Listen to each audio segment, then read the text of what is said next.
Hoje nós vamos ter aquela conversa sobre o desenvolvimento saudável, o cuidado com as crianças de 0 a 6 anos, a primeira infância.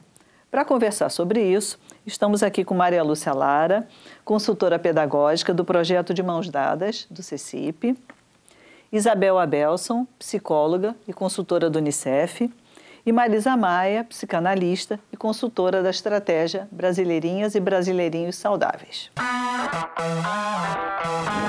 Uma primeira infância saudável é uma infância de garantia de direitos. É a criança ter direitos de brincar, de sorrir e ter direito ao colo. É aquela que pode se saber infância, que pode ser acolhida na sua ternura. Eu queria que a gente começasse conversando um pouco sobre a importância desse período, né? E principalmente da importância da priorização desse período para as políticas públicas. Não tem como você ter um país desenvolvido, um futuro, né, de país e mesmo de presente, sem investir nessa base do humano. É impensável que não se invista na saúde integral da criança de 0 a 6 anos. Impensável. O marco legal, né, essa lei nova que foi sancionada, é algo de muito importante, porque é uma lei de valorização da primeira infância. Esses 6 primeiros anos, eles vão ser determinantes para o resto da vida do sujeito, né? E aí, se a gente pensar que isso tem que estar associado a políticas públicas, associado ao orçamento da cidade, associada a cuidar de criança, a proteção. Se a gente começa a ter uma conversa de adultos sobre primeira infância, a gente vai saber muito mais proteger e garantir um bom desenvolvimento. E políticas articuladas, né? Em que vejam a criança de uma maneira integral, né? Então, você tem a educação, você tem a cultura, você tem o meio ambiente, né? Então, os projetos urbanísticos que estão pensados, né? Vou pensar a cidade, que aspectos da pracinha eu vou pensar para as crianças daquele bairro. Eu não posso deixar de falar da Política Nacional de Atenção Integral à Saúde da Criança, que acabou de ser homologada ano passado, né? O Brasil não tinha uma política nacional de atenção à saúde da criança e agora tem. O próprio programa antigo de saúde da criança, ele estava muito voltado para a questão da sobrevivência, né? Da mortalidade infantil. Então, tinha um conjunto de ações, mas às vezes eram ações isoladas, né? Eu acho que essa reflexão dessa integralidade, né? Porque as políticas, elas são isoladas quando a gente também pensa o sujeito fragmentado, né? A gente precisa pensar ele mais integrado. Então, quando a gente fala, por exemplo, de ambiente saudável, tem tanto a questão urbanística quanto esse ambiente interno, né? Esse ambiente em casa, essa questão da construção desses vínculos, né? Que são tão importantes para a criança, né? Quando a gente vai capacitar educadores de maneira geral. O que é que vocês acham que são os temas prioritários? Eu acho que um tema prioritário, quando se fala de criança, é brincar. Assim, brincar e escuta de criança. Às vezes, assim, escutar a criança não significa, assim... fala aí que eu estou te escutando. Assim, não é isso. Assim, é a gente poder ser tocado pelo que o outro diz. Tintim, vamos na casa da vovó depois da música? Vamos? Música. Da nossa casa até a casa da avó são 2 quadras. Pra mim, calçada, ferragem, mercadinho e chegou. Pra Valentim, pedrinhas, árvores... pedras soltas que toda vez tira e coloca, buscar encaixe. 2 ruas atravessadas para dar mão para mamãe. Poças d'água, pisoteia, alegra, refresca. Ai, que água suja, dizem uns. É água de chuva, meu caro. Ai, que delícia, apontam outros. Titi nem liga. Só pisa, pisoteia. Eu acho que isso é uma questão primordial na relação com a criança, sabe? A gente poder escutar a criança de verdade, né? E poder ter espaços, garantir espaços de interação e de brincadeira. Um ingrediente importantíssimo nisso que você está falando é a questão da empatia, né? Quer dizer, é uma escuta empática, né? Não é uma escuta só, eu escuto para depois fazer o que eu quero. Lá na BBS a gente até tem chamado a partir de um pensador psicanalista, que é o Winnicott, né? A criação de ambientes facilitadores, né? Porque esse ambiente, né, se preocupa muito hoje com o estímulo mecânico, né? Mas a coisa dessa liga do afeto, da escuta empática, dessa tecnologia relacional, no fundo, ela é sempre um pouco negligenciada, né? Quantas vezes o pai vem com um carrinho feito de lata, né? E monta um avião, E por que não valorizar esse brinquedo? Por que esse brinquedo não fazer parte da recreação, do cantinho da brincadeira na creche? Tem uma estratégia que eu gosto bastante, chamada Semana do Bebê, né? A Semana do Bebê é uma ação de mobilização, né? Onde se para pensar sobre a primeira infância, né? Ano passado a gente fez a Semana do Bebê dentro do Presídio Feminino do Rio de Janeiro. Agora a gente vem fazendo a Semana do Bebê dentro do DEGASE, que é o sistema das medidas socioeducativas, né? Então, assim, como assim a gente pensar paternidade e maternidade nas meninas adolescentes e que não tem convivência nenhuma com seus filhos? A maioria dessas crianças nem tem o registro civil, né? Então, a gente vem com esses desafios. Como é que se promove relações, como é que se promove encontros, né?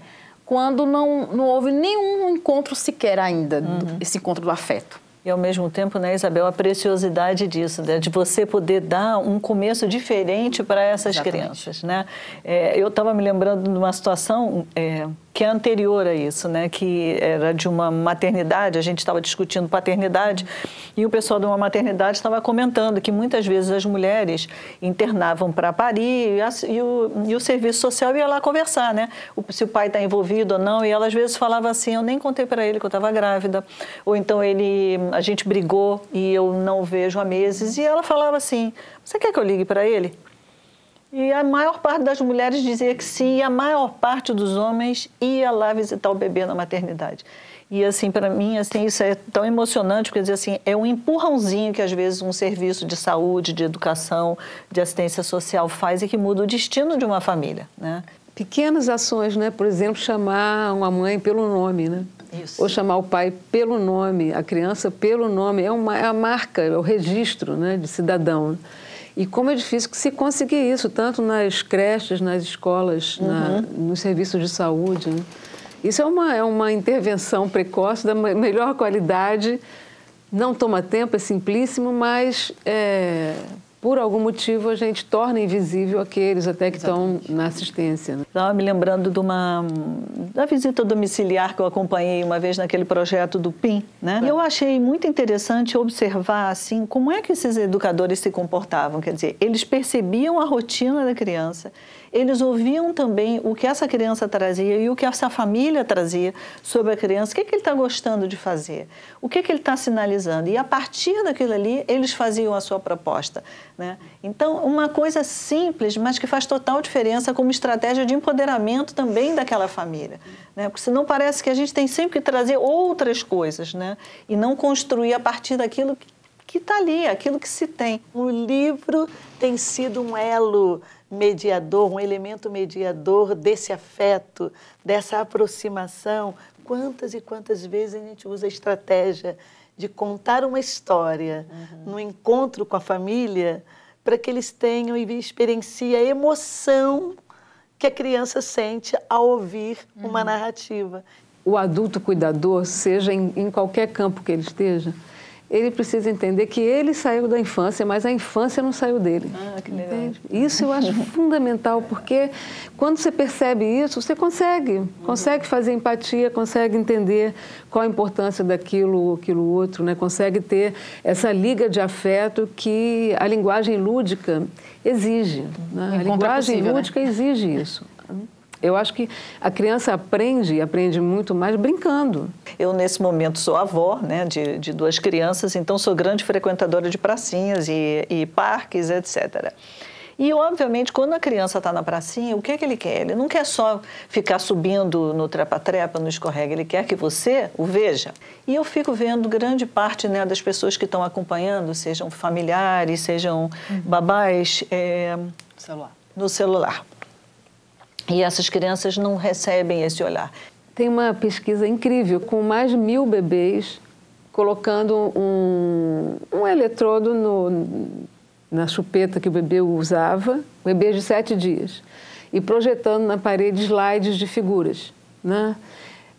Muito rapidamente, esses bebês de 7 dias aprendem a trocar o slide a partir da sucção.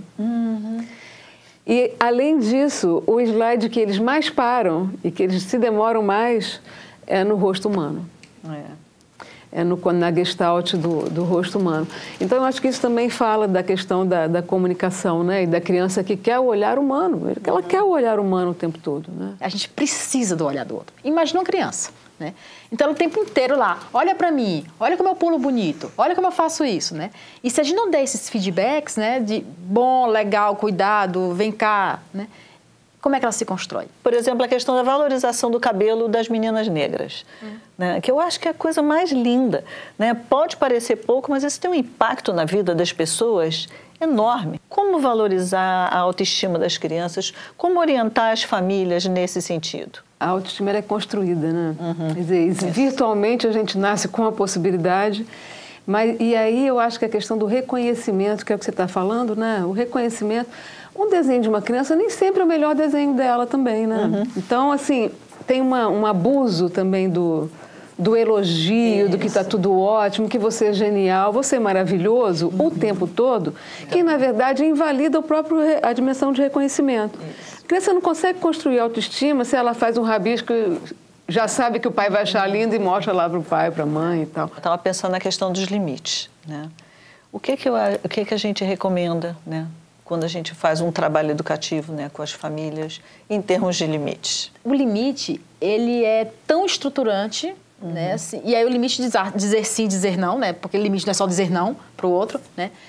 Mas ele é uma peça importante nesse desenvolvimento que a gente vem falando. Eu acho também que a gente se acostumou a achar que limite é só disciplina, né? É também, né? Mas limite é contorno. Então, eu acho assim que antes de chegar até... Eu acho que tem um abuso do não também, assim como tem um abuso do sim. No sentido assim, a gente começa a dizer tanto não para um filho que os filhos também já não conseguem lidar, mas o que é de verdade, o que é, entende? O que é de mentira, o que é não por não, o que é sim por sim. Quando a gente pensa em choro, pensam que é a sala de vacinas, né? Eu tenho lido alguns trabalhos super interessantes falando da falta de empatia dos profissionais com esse momento, porque assim, o número de vacinas que as crianças tomam hoje em dia é 3, 4 vezes maior do que, por exemplo, na época dos nossos filhos. Então, eles estão mostrando o quanto, cada vez mais, as pessoas têm medo de ir vacina, têm medo de ir à unidade de saúde, em função da falta de cuidado e de acolhimento nesse momento da vacina, né? Então, eu acho que uma das habilidades importantes também para os profissionais é justamente esse cuidado, né, de diminuir esse sofrimento, né, tanto no momento de vacina quanto de outros procedimentos que às vezes são dolorosos. Quando eu tive filha, onde eu mais aprendi foi na sala de espera da vacinação, né? Eu lembro que quando minha filha entrou, e aí o rapaz o enfermeiro olhou para ela e fez assim: não se preocupa, porque vacina de menina dói menos que de menino. Tinha um menino que tinha saído, né? Eu achei assim, como ele foi habilidoso. Aí ela foi assim, então tá bom. Não diminui nada a dor dela, mas assim, a forma como ele acolheu. Parece uma bobagem, foi uma brincadeira que ele fez, né? Mas como ali ele trouxe, ela chorou, fez toda aquela, brincou, enfim. Mas ela entrou bem, né? Entrou bem porque ela foi recebida bem, né? Como é que esses educadores podem contribuir para fortalecer esse vínculo entre pais e filhos, entre essas crianças e as pessoas que cuidam delas? Estabelecendo vínculos. Eu acho que tem uma questão que é fundamental na primeira infância, que é onde se desenvolve a maior parte das habilidades do ser humano. É um momento ouro de investimento para criar um adulto responsável, um adulto solidário, um adulto falante, um adulto alegre, empático. E precisam, sobretudo, de uma sociedade que tenha esse compromisso, né, para garantir esses direitos, né? Precisam ser protegidas também, né? Precisam ser protegidas.